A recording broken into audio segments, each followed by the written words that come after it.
ចិត្តខ្ញុំត្រូវបានប្រសាបិសាចនោះសម្លាប់ហើយខ្ញុំបានជាធ្វើបាបមនុស្សដែលខ្ញុំស្រឡាញ់ការត្រឡប់មកម្ដងទៀតដើម្បីជួបធីងឈិនខ្ញុំមិនអាចឲ្យរឿងនោះកើតឡើងម្ដងទៀតនោះទេធីងឈិនខ្ញុំជួយព្យាបាលលោកជួយខ្ញុំសងសឹកលោកតែជួយខ្ញុំណាម្យ៉ាងទៀតខ្ញុំនឹងខ្លាចជារបស់លោក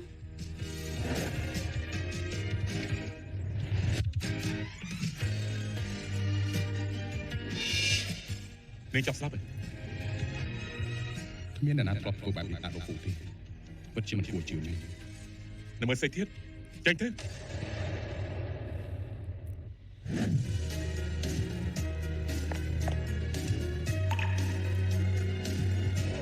មិនគ្រប់ទេថាម៉េចបើនាងចង់ធ្វើជាស្រីរបស់ខ្ញុំ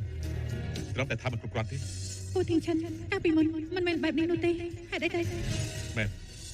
បើនាងមិនហ៊ានបន្ថយទេនាងក៏ច្បាស់ទេមុនពេលដែរនាងស្ដាយក្រោយអ្នកណាថាខ្ញុំស្ដាយក្រោយខ្ញុំចង់នៅក្បែរខ្លួនរបស់លោកពូធីងឈិនក្នុងជីវិតនេះខ្ញុំនឹងការពារលោក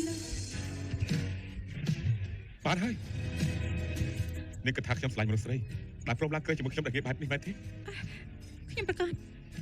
ពូធីងឈិនខ្ញុំឈ្មោះសូវ៉ានខ្ញុំគឺជាអនាគតប្រពន្ធលោកសូវ៉ានមកប្រខ្ញុំឈ្មោះសូវ៉ានសូវ៉ានសូវ៉ានអ្នកក្មួយស្រីអ្នកផ្ទះដ៏ល្អរបស់ក្មួយស្រីវាត្រូវបានបំផ្លាញហើយដឹងទេលោកពូតានិយាយអីហ្នឹងនៅចំពោះមុខមនុស្សជាច្រើនលោកបែរជាបោកប្រាស់លោកពូតាគ្រួសារសិនទាំងមូលអាចទទួលខុសត្រូវបានដែរទេស៊ឺវ៉ាន់តានាងមិនដឹងខ្លួនថាកំពុងធ្វើអីទេម៉ែទីធ្វើជាត្រឹមត្រូវចំពោះមុខគ្រប់គ្នាលោកបានខំរកយុត្តិធម៌ឲ្យនាងហេតុអីក៏នាងបែរជាបន្ទោសគាត់ទៅវិញតាមនាងខ្ញុំមិនដឹងថាត្រូវធ្វើអីទេស្រីចង្រៃយោឯងហ៊ានវាយកូនយើងផងហ៊ានប៉ះមនុស្សរបស់ខ្ញុំនៅចំពោះមុខខ្ញុំពិតជាប្រហែលមែនអាយចាគ្រប់គ្នាមើលទៅគេដេកជាមួយនឹងក្មួយស្រីខ្ញុំហើយគេបែរជាមិនបកស្រាយគេថែមទាំងវាខ្ញុំទៀតអាចទៅធន់ណា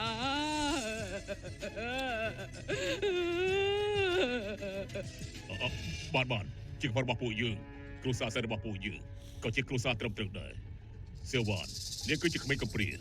គឺខ្ញុំគ្រាន់តែចង់ដឹងថាហេតុអីបានជានាងមិនតាមលោកមុននេះគាត់ថាបន្ថយគ្រោះថ្នាក់ដើម្បីខ្ញុំ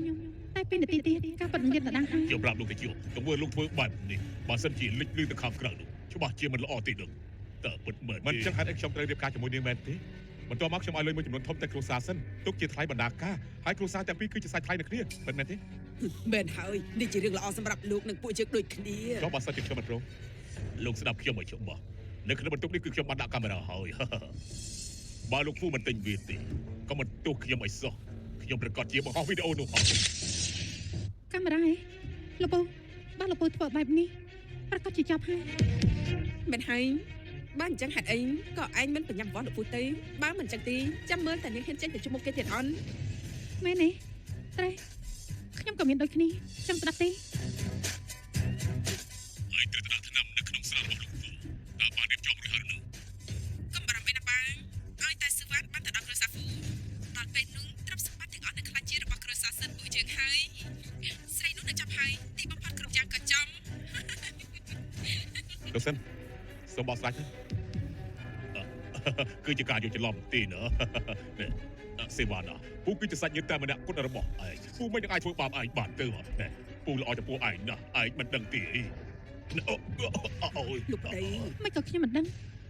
លោកនិយាយថាពេលនាំខ្ញុំពីកុមារកំព្រាមកនឹងធ្វើល្អចំពោះខ្ញុំការពិតគឺបោកប្រាស់លោកគ្រាន់តែចង់បានទ្រព្យសម្បត្តិរបស់ខ្ញុំលោកគ្រាន់តែគិតថាខ្ញុំជាតំណែងសម្រាប់លោកដូចជាក្នុងទីផ្សារខ្ញុំប្រាប់លោកនៅពេលដែលលោកនាំខ្ញុំមកខ្ញុំនឹងយកមួយសងមួយ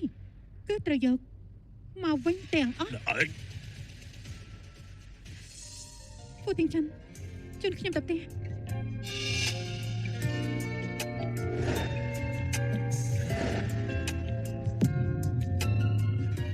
ត្រូវតែមើលថែលោកពូហើយនឹងអ្នកមេឲ្យបានល្អផងវិញដើម្បីប្រពន្ធរបស់ខ្ញុំចុះកងត្រារៀបការថ្ងៃនេះស្អែកអាចទៅចុះឲ្យតែស្វិលបានមង្គលការមានសុពលភាពមួយឆ្នាំបើសិនជាចង់លេងដែរ 50% នៃទ្រព្យសម្បត្តិទាំងអស់គឺជារបស់នាងទុកជាការប៉ះទៅសុំតើផង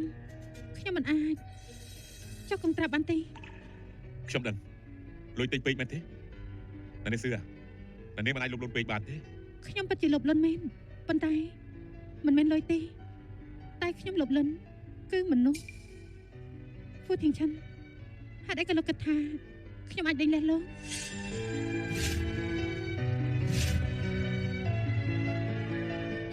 ណានេះសឿពេលជាមួយខ្ញុំរើសឡើងសូម្បីសាច់ញាតិខ្ញុំទាំងអស់ក៏ខ្ញុំអាចកាប់ផ្លាច់បានដែរតែនេះដឹងទេបាននេះដឹងហើយហេតុអីក៏ចង់រៀបការជាមួយខ្ញុំទៀត បើខ្ញុំនិយាយថាដោយសារលោកនោះតើលោកជឿទេថ្ងៃនេះលោកបងអ្នកមិនមកទទួលខ្ញុំហើយបងប្រាកុំបងភ្លេចខ្ញុំណា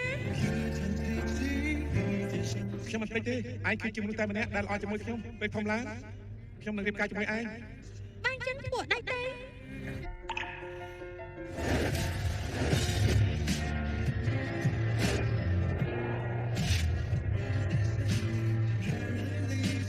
ឿបាទខ្ញុំថាមិនទាន់យឺតពេលទេបើនេះខ្ញុំចាក់ចេញទៅពេលមិនថានាងសម្រាប់ចិត្តចាក់ចេញទៅអត់ទេខ្ញុំមិនឲ្យនេះស្ដាច់ខ្លាំង ហ្វូធីងឆាន់ទោះជាមានរឿងខ្លះតែខ្ញុំជឿលើមិនស្ដាយក្រៅនោះទេធីងឆាន់កុំបន្តខ្ញុំអីបើមានចិត្តក្រាស់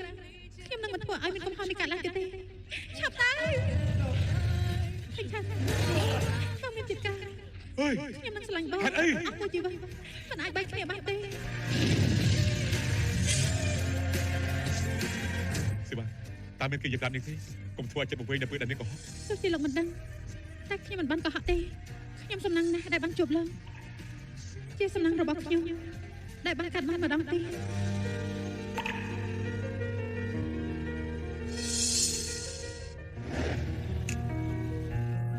បើសិនជាដូចនាងនិយាយពិតមែនពួកយើងផឹកស្រាទៅដើម្បីអបអរដល់មង្គលការរបស់ពួកយើង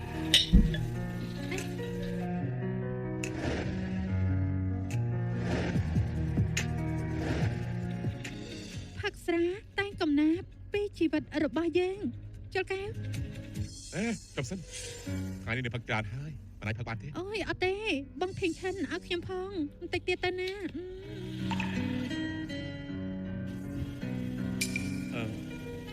តែមួយកែវទៀតទេ ខ្ញុំដឹងហើយ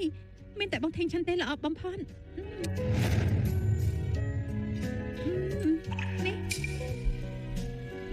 នេះជាកែវចុងក្រោយបើអញ្ចឹងខ្ញុំគួរតែបួងសួងសិន តែនាងចង់បួងសួងពីអីមិនថានាងចង់បានអីទេខ្ញុំព្យាយាមសម្រាប់បំណងប្រាថ្នានាងបាន មិនបានទេខ្ញុំនិយាយមិនស័ក្តិសិទ្ធទេណា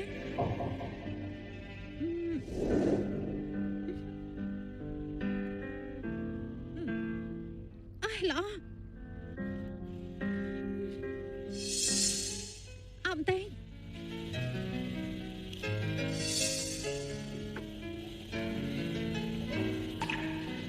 បានតានាងកាត់អី ធីងឆាន់ការប៉ັດតែខ្ញុំមានរឿងសម្ងាត់ចង់ប្រាប់លោកចង់ដឹងដែរទេ និយាយមក បើអញ្ចឹងវល់ខ្ញុំទេខ្ញុំសន្យាថានឹងប្រាប់លោក តានេះគឺជាសំណាក់របស់នាង ជាប្រមិនអាចនិយាយអ្វីដែលធ្វើមិនបានទេ ធ្វើបានឬប្រមាថថ្ងៃទៀតនាងប្រកាសជាដឹងហើយឬមួយនាងចង់ដឹងឥឡូវនេះ ខ្ញុំខុសហើយការប៉ັດតែការសម្ងាត់ខ្ញុំគឺខ្ញុំបានលងស្រឡាញ់លោកហើយគឺយូរណាស់មកហើយដែលខ្ញុំបានស្រឡាញ់លោកនេះជាអ្វីដែលខ្ញុំចង់ប្រាប់លោក យូរឆ្នាំមកហើយនាងពិតជាមិនចាំអ្វីដែលនាងបានជួបខ្ញុំទេឬក៏ដោយសារតែនាងគិតថាខ្ញុំគឺជាអ្នកផ្សេងខ្ញុំជានរណាឆ្លើយមកតើនាងស្រឡាញ់នរណា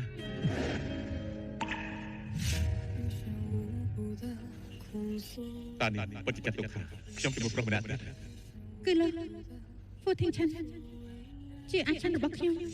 អូនស្រឡាញ់បង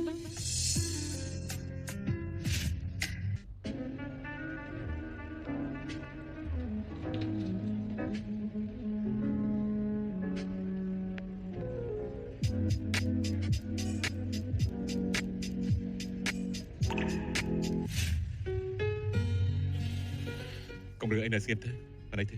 អឺ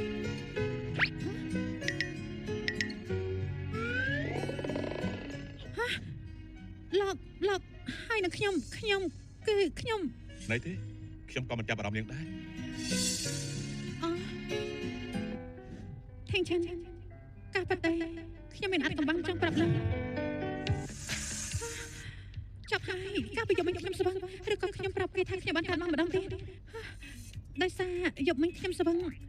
អ្វីដែលខ្ញុំបាននិយាយខ្ញុំមិនចាំទេកុំតខឹងចិត្តអីណាលឺទេ បើចាំសិលមិញនាងនិយាយថាស្រឡាញ់ខ្ញុំដោយសារតែនាងស្វឹងមែនទេតែនាងចង់ខ្ញុំជួយនាំការចំហនាងវិញទេ មើលទៅខ្ញុំមិនបានប្រាប់រឿងដល់គេទេខ្ញុំចាំហើយកាលពីយប់មិញអ្វីដែលខ្ញុំនិយាយជាការពិតខ្ញុំមិនស្ដាយក្រោយទេខ្ញុំស្បាត់ ឡោខ្ញុំមិនអាចទទួលយកបេះដូងមនុស្សស្រីតែម្ខាងបានទេ